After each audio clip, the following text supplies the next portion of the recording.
everyone, it's Maddie from BeNaturallyJazzy.com. I was coming to you this evening with a short tutorial on how to use henna, natural red leaf henna. And I am preparing this mix for myself tonight because I will be doing a henna mix tomorrow. So with henna, you'd need to prepare it the night before, and it needs to sit covered for at least, I would say, a minimum of 12 hours. I like to leave mine sitting for 24 hours, so anywhere between 12 and 24 hours is cool. What you need to know about henna is that it's a natural herb that is used to color hair naturally and also to strengthen the hair shaft. Henna is very popular in the natural hair community. There are several tutorials on YouTube that will show you different ways to use it. I'm going to use it tonight to color my hair. I like to color my hair and have a nice brownish burgundy tint. You can also use henna as a henna gloss, which you can make a treatment adding all kinds of stuff like yogurt. Some people add coconut oil. You can add a strengthening conditioner to it. There's just so many ways to mix up henna.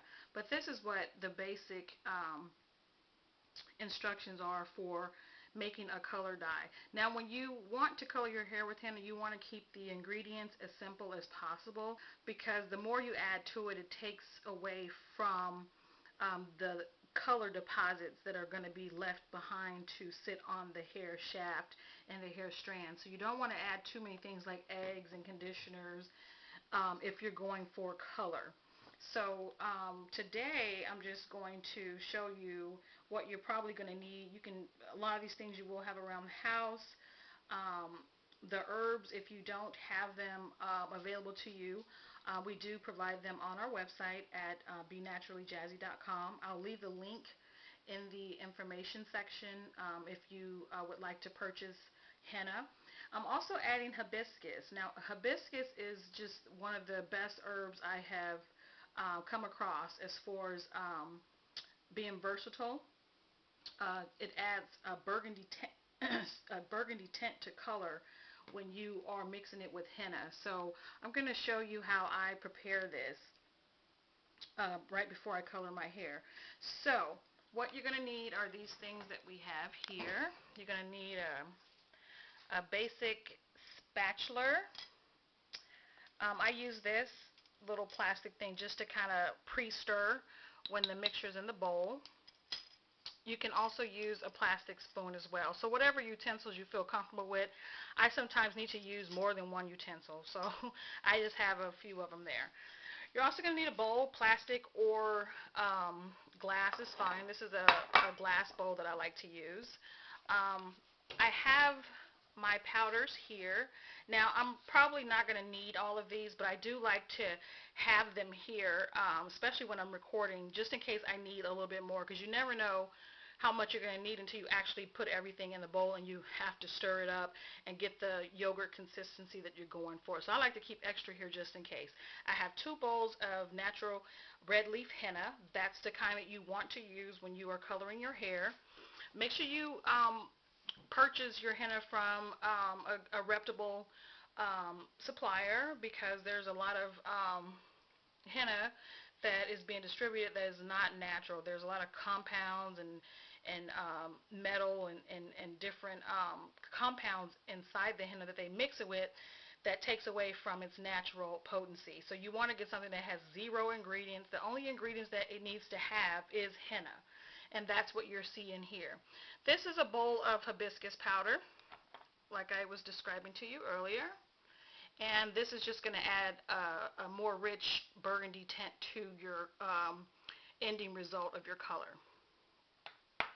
I have a little bit of glycerin. Like I said, you don't want to add too many oils and different ingredients to the color dye mix, because you don't want to take away from the properties of getting the results that you want.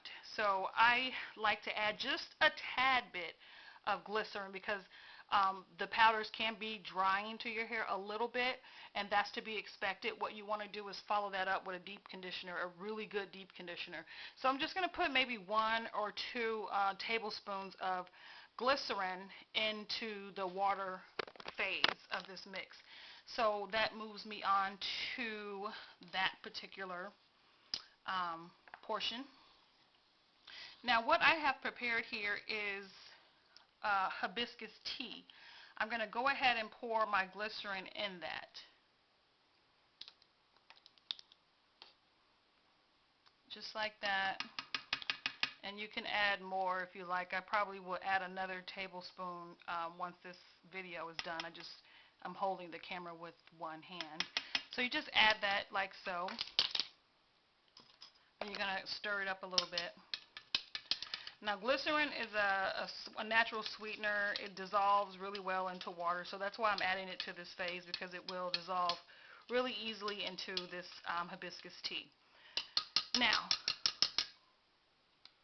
you don't have to use a tea mix when you do henna mixes. I just like to because I'm already using the henna powder, so adding I'm already adding the hibiscus powder. So adding a tea infusion to that is just going to intensify the properties of the entire mix. So you can use plain water if you like, but I just prefer to use a tea. And the tea leaves that I use are just, natural hibiscus chips here. And you can see this is the herbal form of hibiscus, and this is the powder form. So with the leaves, I just made the tea, like so. And then you're going to use an acidic product. That could be orange juice, that could be lemon, that can be lime juice. It can even be apple cider vinegar. I prefer to use a lemon or lime acidic compound to my mixture. And this is just some extra hibiscus that I use. I'm going to have handy here just in case I need more. So I'm going to go ahead and get to stirring this stuff together because I don't want to make this video too long. Oh, the time just flies so fast. So I'm going to go ahead and add the henna to the bowl. And then I'm going to add the hibiscus powder.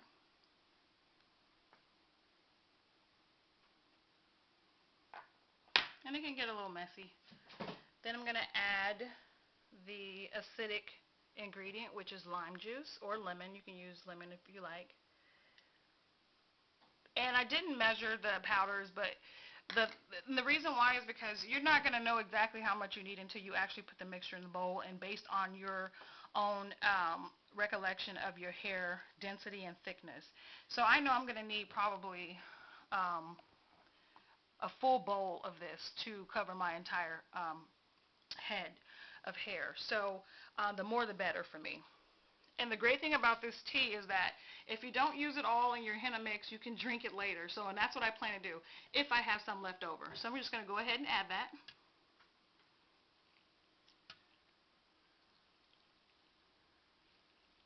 And I'm going to stir a little bit just to make sure I cover the entire bowl of powder. See if I can set the camera down for a second.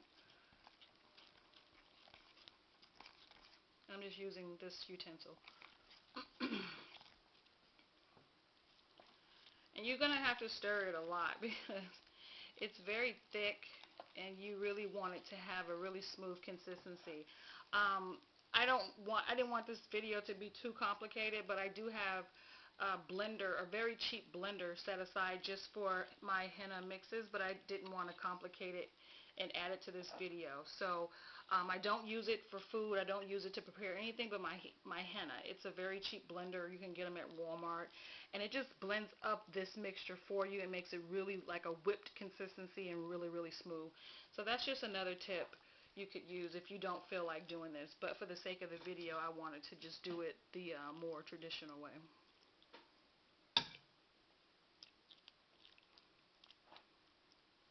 And you just keep mixing, keep mixing. You can see the color is turning to a burgundy consistency here.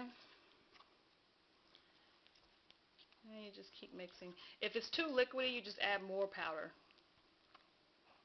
And the great thing about it is that there's no errors in this. If you make too much, you can always put it aside and freeze it for the next application.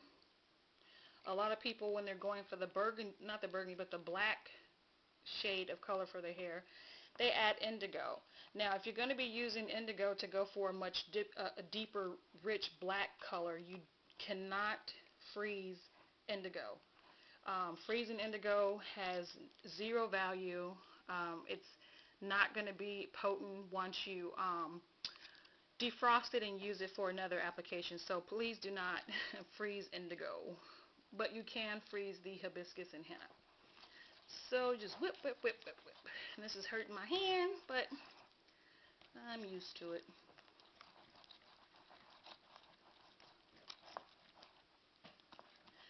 Okay. And it still has a few lumps in it. So I'm just going to continue to work that out until I get it to a consistency that I like.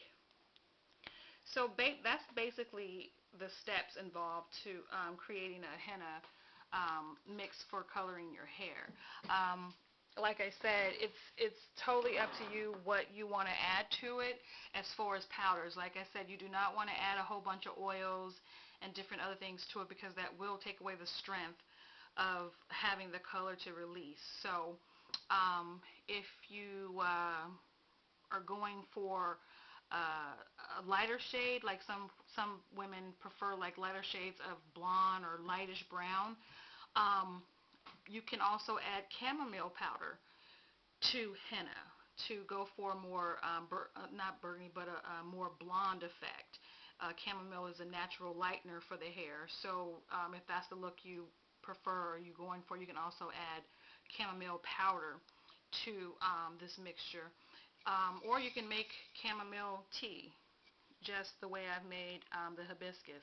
And this is pretty cool because I got a whole bunch of it left, and I'm going to drink this as a tea later on. So if you have any questions, please leave them below. I would love to hear how you guys color your hair, or if you're going to think about trying henna for your own hair. Let me know how has it worked for you.